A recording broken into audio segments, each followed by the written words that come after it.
Welcome to All About Capital Campaigns, a podcast that provides fuel for your nonprofit's growth.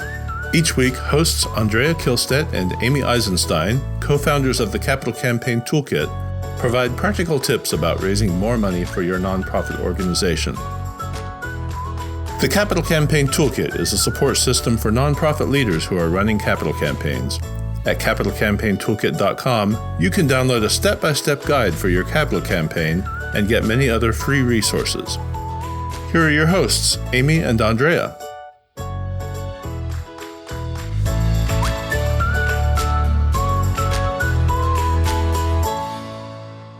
So as you can see, I am not joined by my wonderful partner, Amy Eisenstein, today. Amy has had a death in her family and she has gone off to a funeral.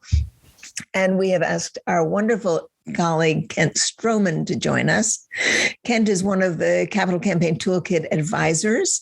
And Kent, just tell us a little about you, and then I'll give everyone the lay of the land of what we're going to do. Well, let's see. How far back do you want to go? So, not that far. Not that far? Okay. So I won't tell you then that I have one brother and five sisters. No. But my background's higher education. I was in higher ed for 25 years, primarily in finance, before I discovered this beautiful world of fundraising and advancement. And then 21 years ago, Andrea, I started the consulting firm, which actually, in a way, connected us. And boy, it's been a real joy to work alongside you and Amy and Capital Campaign Toolkit and see the impact that you're having literally around the world. All right, Kent, you want to start us off on that great topic? Yeah. So donor love. I'm curious, Andrea, when you use that term, could you give me just a little bit of context in how you think about it? Yeah, I've actually thought about it a lot recently. I think I've thought about the notion of love a lot recently. And I don't know if any of you are familiar, some of you must be familiar with the work of Thich Nhat Hanh, the Buddhist monk who is so articulate and who has written so many books. And he has written a lot on love. And he died recently at the age of 90-something. Wow. And he was a wonderful sage. And he wrote a lot on love. And if you really read what he wrote on love, he defines love in some way as just having a big heart. And it's a big heart that kind of can embrace everybody, and everything. And so his concept of love is not so much directed love, amorous love, immediate love, but it's the love of openness and acceptance and seeing people for who they are, how they are, as they are. And I think as I read his writing, that definition of love is a very good one for the fundraising business, right? That's the kind of love we want to have for our donors. We don't want the tacky love, the pretending love, we certainly don't want the amorous kind of love. But we want to be loving, right? We want to be generous in how we are in the world, and we want to be generous in our response to our donors. How do you think about it, Kent? Yeah, well, you're right. It's certainly multidimensional. When I think about love, appreciation, stewardship, as it relates to fundraising, it reminds me of a quote that I've never been able to find the source of. But here's what it says: whatever we praise, recognize, and reward, we will see more of. And oftentimes what I see, both sadly in my own behavior and in organizations around me, is we ask people to do good things like volunteer or financially support a mission. And they do. And then we immediately ignore that and go on to the next request for people to do good things. And I love it when we're intentional about helping people feel good for doing good. And so, this topic of donor love, big heart, expressions of stewardship, I think is really timely, one that is easily ignored, but it doesn't take that much effort to set ourselves apart from the norm. And how, in your experience, what are the ways in which people have done that you've seen that have really made a difference? Yeah. So, it ranges a lot because I believe that it's appropriate for us to be more intentional. I'm going to say, more. I think we should be more intentional when it's people who are making gifts that are more significant to them, and we tend to be maybe more universal when it's the masses. Here's what I think is not necessarily a good answer: send a ink pen with the name of the organization on it. Right now, that was a great idea the first time it was ever done, but that's a few decades behind us. And who doesn't already have enough ink pens that don't work that well, right? And so, I'm gonna make a suggestion, kind of in the midpoint, but it more than an idea, it's a principle. Somebody once said that people won't throw away or won't discard leather or metal. And so, actually, I've got right here on my desk, I have a little leather coaster, okay, got my company name on it. And a coaster doesn't cost a lot. I mean, I think I can get these for about $1 each.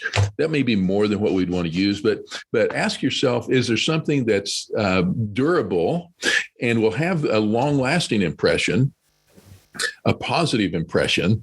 And so that's kind of at the smaller end of the scale, right?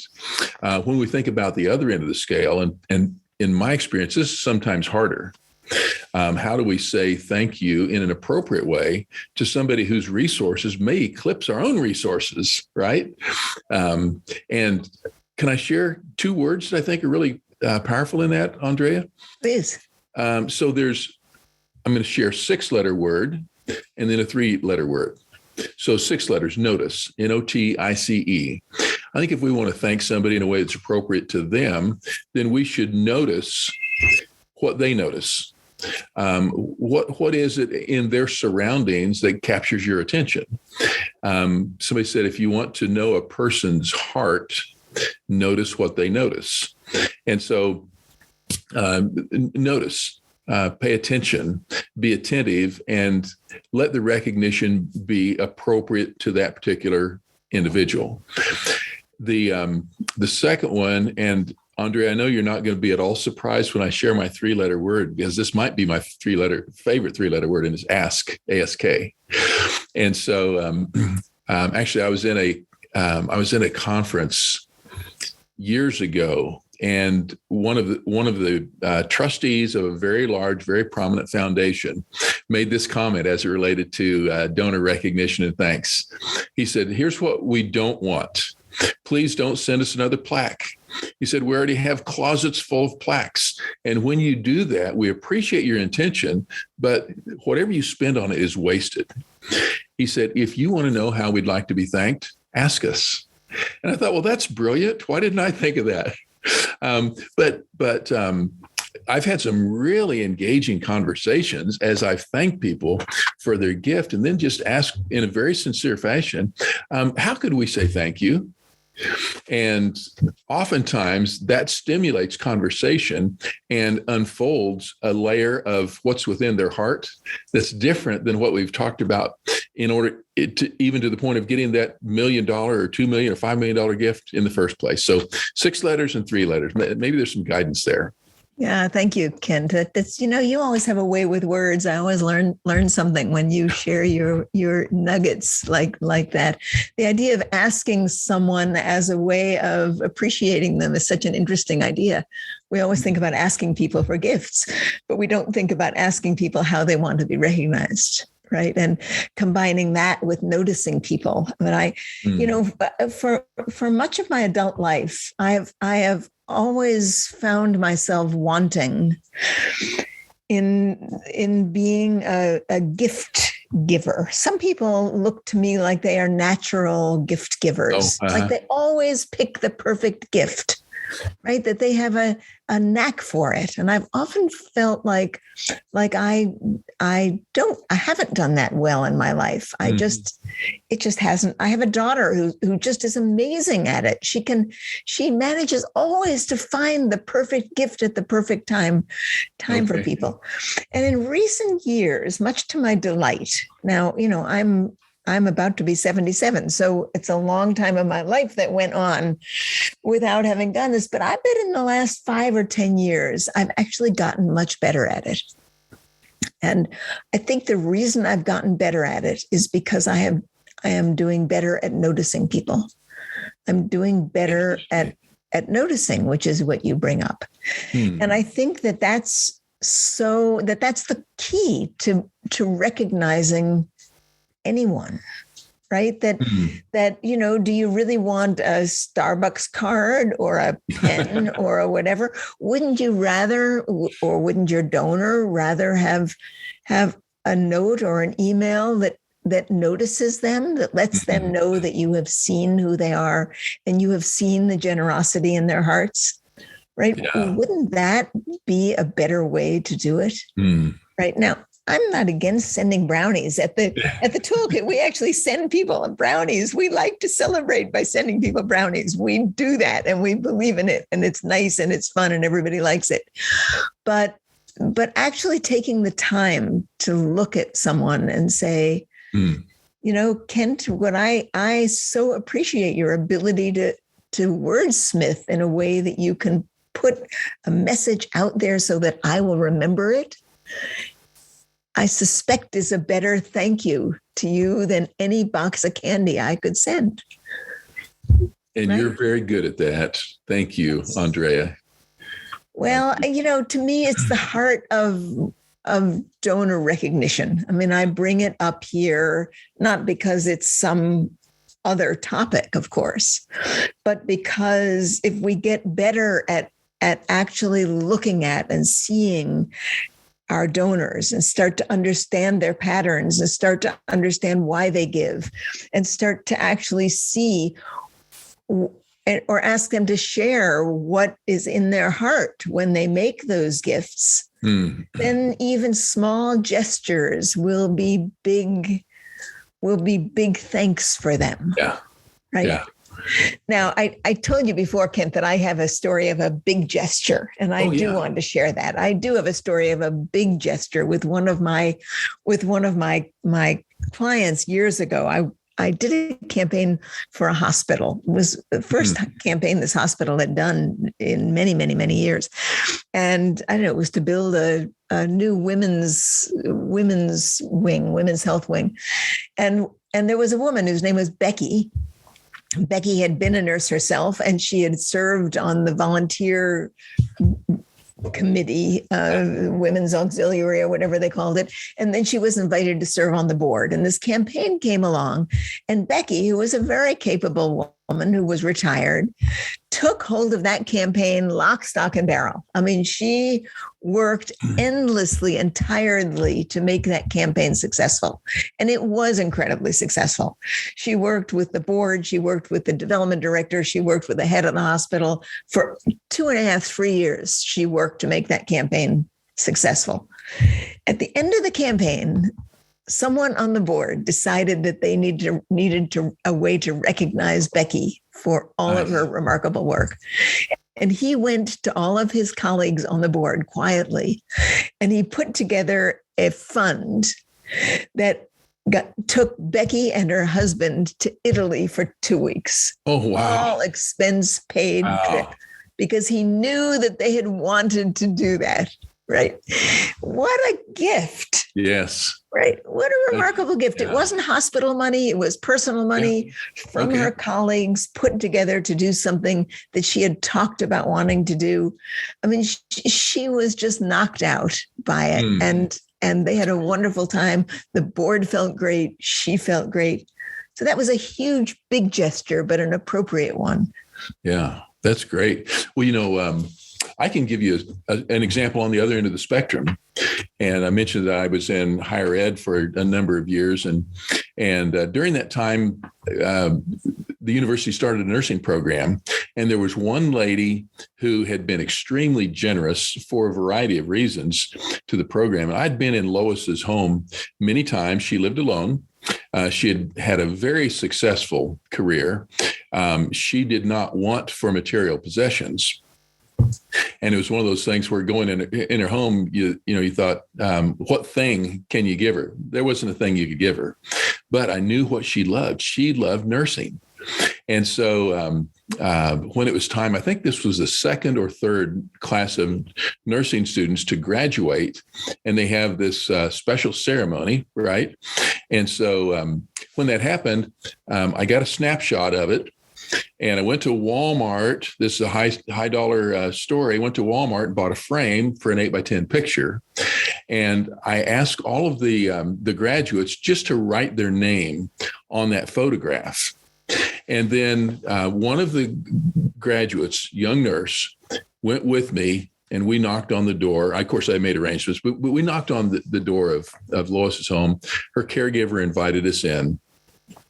And I said, I wanted you to have an opportunity to hear our appreciation from the voice of somebody who benefited directly from your gift. And so the young nurse, Jennifer, just in very natural ways talked about what it had meant to her to be able to get her nursing degree and where she was headed off to. And then we gave her this simple photograph in a frame and said, my classmates and I joined in just saying thank you to her. And you know what? When I came back on other occasions, that little frame that was able to be like a tripod and sit on a table was in a prominent place. And it meant so much to her for the remainder of her life. And I know that if we had given her a thing, I could have taken her roses or chocolates, brownies. She wouldn't have been able to take a trip to Spain for 2 weeks, but she treasured that as if it had been something that was as costly. That's right. Yes, it really has nothing to do with cost, does it? Yeah. Right. It has to do with understanding the people who are making gifts to your organization. It's a matter, and that's true of everyone. It's a matter of making a marriage work, actually. I mean, if you look at love on the other side, you and I have both been married a long time, Kent. Added together, and it's a long time, Andrea. Added together, it's a very long time, Kent. And if you start to think about, well, what makes that work? It's coming to understand the other person, not always agreeing, not always even liking, but coming to understand the other person and being able to call them out for what you see that's good, right? These simple things are so difficult to keep in mind sometimes. So we are about to end this part of what we're doing, but put your questions in the Q&A box. I see we don't have a lot of questions. They don't have to be on donor recognition. They can be on anything you wish, so we will soon pivot over to your questions. But before we do that, Kent, do you have a final word on this subject of donor recognition and donor appreciation, donor love? I think if I had to boil it down to one word, it would be the word sincere. Whatever you do, if it's sincere, and if it's done in a sincere way, it will carry the message that it's intended to do. Yeah, funny how hard that is, isn't it? I know. We try to make it complicated or extravagant or whatever. Yeah. Yeah, I mean, it doesn't have to become, it can be the problem is that sincerity, particularly, I think, when you're crossing boundaries, socioeconomic boundaries, for example, or you're crossing age barriers, right? You have a young development director and an older donor, or there are all kinds of things that we cross in this business. And it's not so easy to be sincere sometimes. It's not so easy to let yourself be open enough to be sincere. So I think we need to give credence to the challenge of doing this well and defining something in your heart. I mean, let me go back to Thich Nhat Hanh, because why I like his definition of love, that the love is within the individual, right? It's finding in yourself a big heart. Yeah. That is big enough to be able to share it with everyone else. And I think that's such a practice. I think every religion, as we've had some people talk about the Bible in this, every religion has its version of that.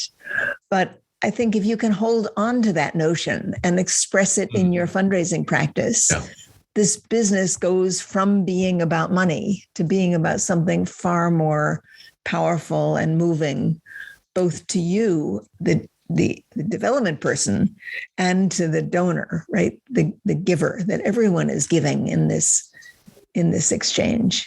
Very well said.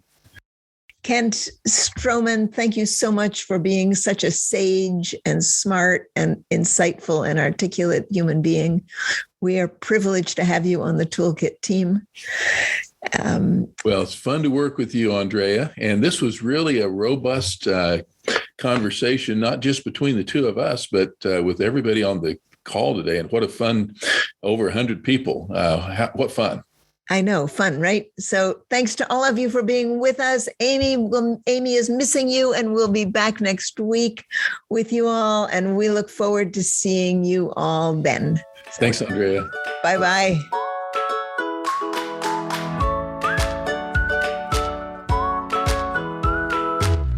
Thanks for joining Amy and Andrea for today's All About Capital Campaigns. To learn more about them and their work together, go to capitalcampaigntoolkit.com. This podcast is recorded on a live webinar every Monday at 2 p.m. Eastern Time. You can join the live sessions and get your questions answered by signing up today at toolkittalks.com. And please like, rate, and review us on your favorite podcasting platform.